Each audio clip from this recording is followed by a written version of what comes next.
भारत के वीर सपूतों में से एक श्रीमान छत्रपति शिवाजी महाराज के बारे में सभी लोग जानते हैं।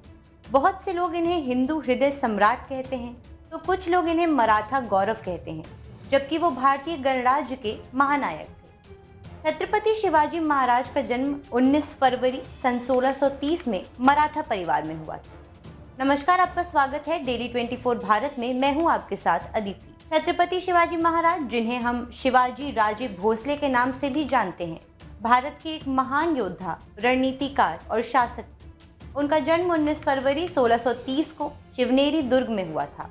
उनके पिता शाहजी भोसले बीजापुर के दरबार में एक उच्च अधिकारी थे और उनकी माता जीजाबाई एक वीर और कुशल योद्धा थी। शिवाजी का पालन पोषण उनकी माता जीजाबाई ने ही किया था, जिन्होंने उन्हें युद्ध कौशल और प्रशासन की शिक्षा भी दी थी। शिवाजी महाराज ने महज 16 साल की उम्र में तोरना किले पर कब्जा करके अपना सैन्य अभियान शुरू किया। ये उनकी पहली जीत थी, जिसने उनकी वीरता और दूरदर्शिता को साबित किया। उन्होंने मुगलों और अन्य विदेशी शक्तियों के खिलाफ कई युद्ध लड़े और भारतीय संस्कृति और स्वतंत्रता की रक्षा के लिए संघर्ष किया। उन्होंने मराठा साम्राज्य की स्थापना की, जिसने पश्चिम भारत में कई वर्षों तक शासन किया। आइए आज छत्रपति शिवाजी महाराज की जयंती पर उनके किस्सों के जरिए उनके बारे में जानते हैं। सबसे पहले बात करेंगे शिवाजी महाराज द्वारा किए गए युद्ध। रायगढ़ का युद्ध। ये युद्ध 1646 ईस्वी में मराठा साम्राज्य के श्रीमंत छत्रपति शिवाजी महाराज और आदिल शाही सल्तनत के जनरल मुल्ला अली के बीच लड़ा गया था। शिवाजी महाराज ने इस युद्ध में जीत हासिल की और रायगढ़ के किले पर कब्जा कर लिया। तोरना की लड़ाई। ये 1647 ईस्वी में छत्रपति शिवाजी महाराज और आदिल शाह सेना के बीच लड़ी गई। शिवाजी महाराज ने इस युद्ध में भी विजय हासिल की। ये विजय शिवाजी महाराज की बढ़ती शक्ति और महत्वाकांक्षा का प्रतीक थी। फिर हुई तंजावुर की लड़ाई। ये लड़ाई 1656 ईस्वी में शिवाजी महाराज और मदुरै के नायक राजा के बीच लड़ी गई। शिवाजी महाराज ने इस युद्ध में भी विजय प्राप्त की। कल्याण की लड़ाई। ये लड़ाई 1657 ईस्वी में शिवाजी महाराज और मुगल सेना के बीच लड़ी गई। इस युद्ध में भी शिवाजी महाराज ने विजय प्राप्त की और इसके परिणाम स्वरूप उन्होंने मुगल साम्राज्य के खिलाफ अपने स्वतंत्रता संग्राम को और विस्तार दिया। प्रतापगढ़ का युद्ध। ये युद्ध 1659 ईस्वी में शिवाजी महाराज और आदिल शाही सेनापति अफजल खान के मध्य हुआ। इसमें भी शिवाजी महाराज ने विजय प्राप्त की और जिसके कारण शिवाजी महाराज की सैन्य लोकप्रियता पूरे भारत में बढ़ गई। पावनखिंड की लड़ाई। ये 1660 ईस्वी में शिवाजी महाराज के सेनापति बाजी प्रभु देशपांडे और आदिल शाही सेना के जनरल सिद्दी मसूद के बीच हुई और इसमें भी शिवाजी ने विजय प्राप्त की। फिर हुई सोलापुर की लड़ाई। ये लड़ाई 1664 ईस्वी में शिवाजी महाराज और आदिल शाही सेना के बीच लड़ी गई और शिवाजी महाराज ने इस युद्ध में भी विजय प्राप्त की और सोलापुर शहर मराठा साम्राज्य के अधिकार में आ गया। फिर हुई पुरंदर की संधि। सन 1665 में जो पुरंदर किले में शिवाजी महाराज और आमेर महाराजा जय सिंह प्रथम के बीच हुई। इस संधि के तहत शिवाजी महाराज ने मुगलों को 23 किले सौंप दिए। बदले में उन्हें अपनी स्वतंत्रता बरकरार रखने की अनुमति मिली। इस संधि के माध्यम से मुगल सम्राट औरंगजेब ने शिवाजी महाराज को स्वतंत्र शासक के रूप में मान्यता दी, जिससे मराठा साम्राज्य को अपनी आज़ादी का अधिकार मिला। इसके परिणाम स्वरूप ये संधि दोनों पक्षों के लिए फायदेमंद था और इसमें दोनों सम्राटों के बीच साम्राज्य स्थापित किया गया। उमरगढ़ की लड़ाई। ये लड़ाई 1666 ईस्वी में उमरगढ़ किले के पास शिवाजी महाराज और मुगल सेना के बीच लड़ी गई, जिसमें शिवाजी महाराज ने मुगल सेना को पराजित किया और उमरगढ़ किले पर कब्जा कर लिया। शिंदे वंश के साथ युद्ध। शिवाजी महाराज और शिंदे वंश के बीच ये युद्ध 1670 ईस्वी से 1671 ईस्वी तक चला। इस युद्ध में शिवाजी महाराज ने एक कुशल रणनीति का इस्तेमाल कर शिंदे वंश को हराया।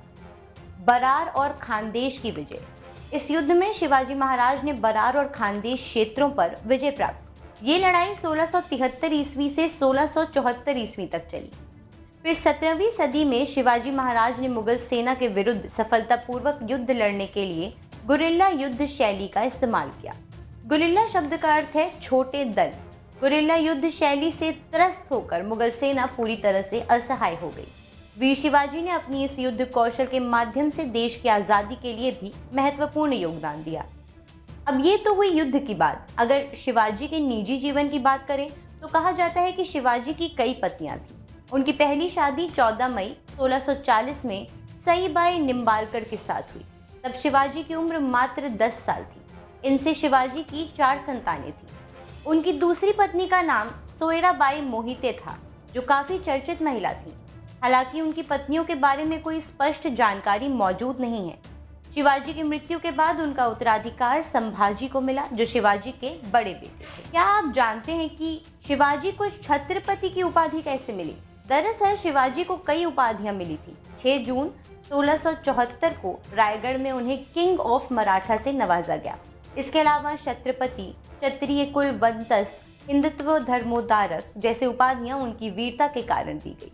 ऐसे तो शिवाजी महाराज के बहुत से किस्से हैं। जैसे एक बार जब शिवाजी वर्ष 1666 में आगरा में मुगल सम्राट से मिलने गए तो मराठा योद्धा को लगा कि औरंगजेब ने उनका अपमान किया है, जिससे वो दरबार से बाहर आ गए, जिसके बाद उन्हें गिरफ्तार कर बंदी बना लिया गया था। इसके बाद वर्ष 1670 तक मराठों और मुगलों के बीच अशांति बनी रही। मुगलों द्वारा संभाजी को दी गई बरार की जागीर उनसे वापस ले ली गई। इसके जवाब में शिवाजी ने 4 महीने की छोटी सी अवधि में मुगलों के कई क्षेत्रों पर हमला कर उन्हें वापस ले लिया। शिवाजी ने अपनी सैन्य रणनीति के माध्यम से दक्कन और पश्चिमी भारत में भूमि का एक बड़ा हिस्सा हासिल कर लिया था। शिवाजी के किस्सों की सूची काफी लंबी है, पर आज उनकी जयंती पर आइए जानते हैं क्या खास है। आज छत्रपति शिवाजी महाराज जयंती के मौके पर भारत के कई हिस्सों में स्कूल और बैंक बंद रहेंगे।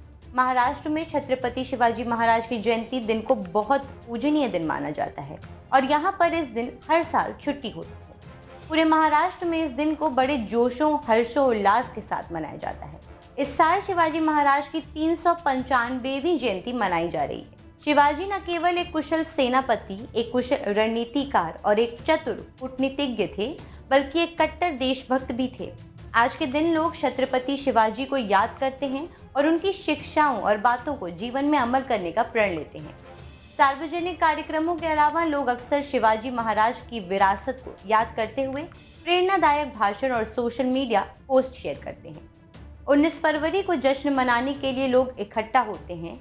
वो न केवल एक ऐतिहासिक प्रतीक को श्रद्धांजलि देते, बल्कि उन मूल्यों को भी श्रद्धांजलि देते हैं जिन पर छत्रपति शिवाजी विश्वास करते थे: साहस, न्याय और स्वशासन।